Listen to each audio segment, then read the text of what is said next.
anything. You watched him and you knew, like, we all know a person who's willing to say anything to get something done. If they'll just say anything to get it done, like he also said, Trump says he can't guarantee tariffs won't raise U.S. prices and won't rule out revenge prosecutions. Okay.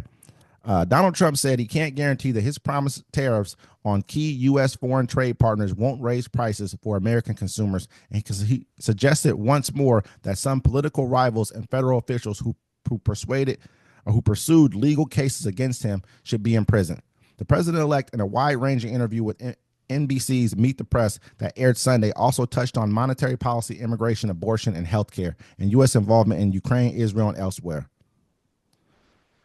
Trump has threatened broad trade penalties, but said he didn't believe economists' predictions that added cost on those imported goods for American companies would lead to higher prices for U.S. consumers. He stopped short of a pledge that U.S. households won't be paying more as they shop. He ain't stupid. Can't guarantee anything. I can't guarantee tomorrow, Trump said, seeming to open the door to accepting the reality of how important levies typically work. How import levies, typically work as goods reach the retail market. Yeah, I mean, look, that man told you whatever he needed to tell you to stay out of jail. All right. He's like the boyfriend that got caught cheating in the house with the neighbor, and he got to say whatever he got to say to make sure he don't get kicked out because his name ain't on the lease. All right. But now he already won, so he can backtrack on whatever he wants. He don't care. He ain't gonna apologize for nothing.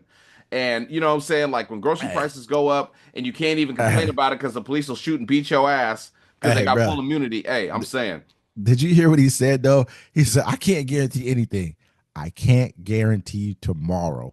Who the fuck says shit like that? Like, when you really look at that, man, nobody talks like that, brother, except for a person who's guilty or something. I can't tell you that's true. I can't even tell you what's going to, you know what I'm saying? Like a person who just says shit like, wait a minute, you just told us this, man. Though. He's like, no, I didn't. Remember they had him, they were like, sir, you want me to guarantee? I can tell you this. America's going to, he said all this stuff, and everyone knows he said all this stuff, but then all of a sudden, he can't guarantee tomorrow. You know what I mean? Like, we all know you can't guarantee tomorrow. Everyone understands that. But when you go to that kind of verbiage, you don't care anymore. He knows he won. There's nothing you can do about it. He has everyone on his team to help him win. When you look at it, that's the last thing with the birthright citizenship. He's going to take it to the Supreme Court. Wherever he wants, take it to the Supreme Court. He's going to win. There's nothing you can do about it. Who's he going to blame when everything starts going bad? Because last time he blame anybody. Remember, now last time he was like, yo, it was Obama. It was Obama. It was Obama. It's going to be Biden's fault. Biden left me with this. Biden left this problem for me. Biden did this. Biden did that. But this is who he's going to. He's going to blame Biden. Everything's going to be blamed on Biden. If there's any kind of a war that comes out of Russia, because the EU right now is talking about they want to raise their military spending to 3%. What he's going to say is that was Biden's fault. If the food prices keep going up, he's going to blame that on Biden. Whatever he can't blame. But see, the whole thing is you have the House and you have the Senate. You act like me and you are what we understand about politics. Other people understand. Yeah, other people don't know. They're like, man, this is fucking Biden's fault. He shouldn't have fucking gave him the right to bomb into Russia. Now wheat prices are up. No, man, he went ahead and put tariffs on everybody. He's like, my maple syrup is $10 a bottle. Goddamn Canada's tariffs. You know what I mean? Like they don't see this stuff, but no one's going to talk about it. And this their media. Where they get their media from are not going to talk about it on these terms. And the funny thing is, they're going to be out there like, I didn't know I was going to suffer. I just thought the colored people were going to suffer. They're not going to say that out loud, but they were really hoping and believe that's what it was. They thought they wanted. I voted because I didn't want the men in the girls' bathrooms, which I don't either. Yeah, but I'm not going to vote my entire policy over that.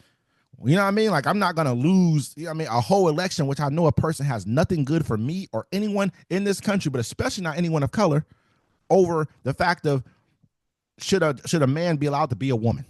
No, I'm not, because they're going to do it what they want to do anyways behind closed doors. I don't care. You know what I mean? Don't bring it in schools, all that good shit. But yeah, I'm not going to vote for a person who I know is willing to bend the knee to our enemies, who's willing to put tariffs on our closest trading partners. This dude has basically went to war with all of our trading partners as soon as he came in the door. Yeah, he's like, fuck them all. Our biggest ones. First one is China. And that's why China is no longer our largest trading partner, which I won't say was a bad idea.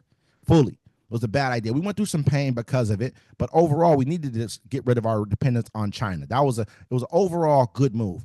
Will it be an overall good move to go to war with Mexico and Canada? No, our not at neighbors to the all. north and south. They, I think it could be done Canada better. said FO and find out. And Mexico saying the same thing. Mexico saying the same exact thing. I mean, and plus there are border buddies pretty much.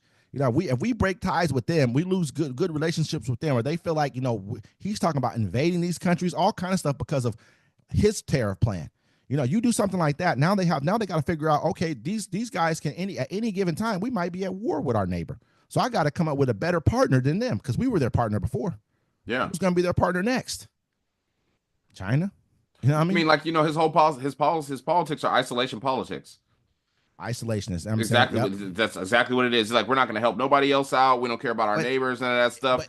it plays into the hand of people like China and Russia. They need America to no longer be a part of the world stage, so they can take their seat on the world stage, so they can truly have that seat, because we run it. Like we were just talking about Africa. I mean, the reason why we're helping Africa now, because it makes sense. You just lost 4 countries over there. I mean, they just lost 4 countries, literally. Niger, Mali, Burkina Faso, and Chad kicked French out. I think that Niger kicked us out of their country. We had a drone base in their country, which we used to strike the rebels. I'm just saying, all this stuff is the reason why we have to keep good relations with these countries. Yeah, And but now he you're don't going to get go that because slap tariffs. he's an idiot. He don't understand.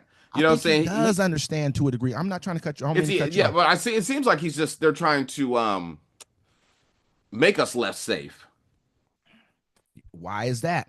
Because he has, just like he doesn't want to go and help out in Syria. Syria is not our problem. We don't need to go over there. We for years have tried to break Syria and break Assad's rule on Syria. We were doing that during Obama's presidency. We had Kurds I think in the north of or in the north or something of Syria. We had like Kurdish troops and rebels that we were like helping to arm. And when Obama left, they were all afraid because Trump was like, I ain't gonna help you guys no more. And he pulled out and didn't help them He anymore. let the Kurds die.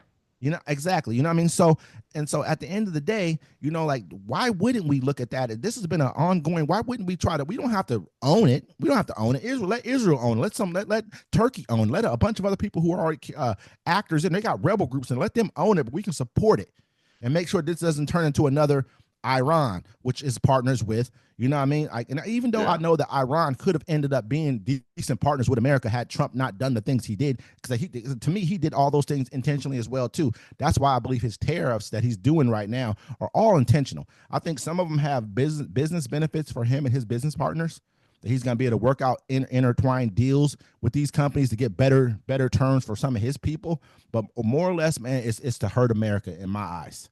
Yeah. You know Yeah. what I mean? Well, here, speaking about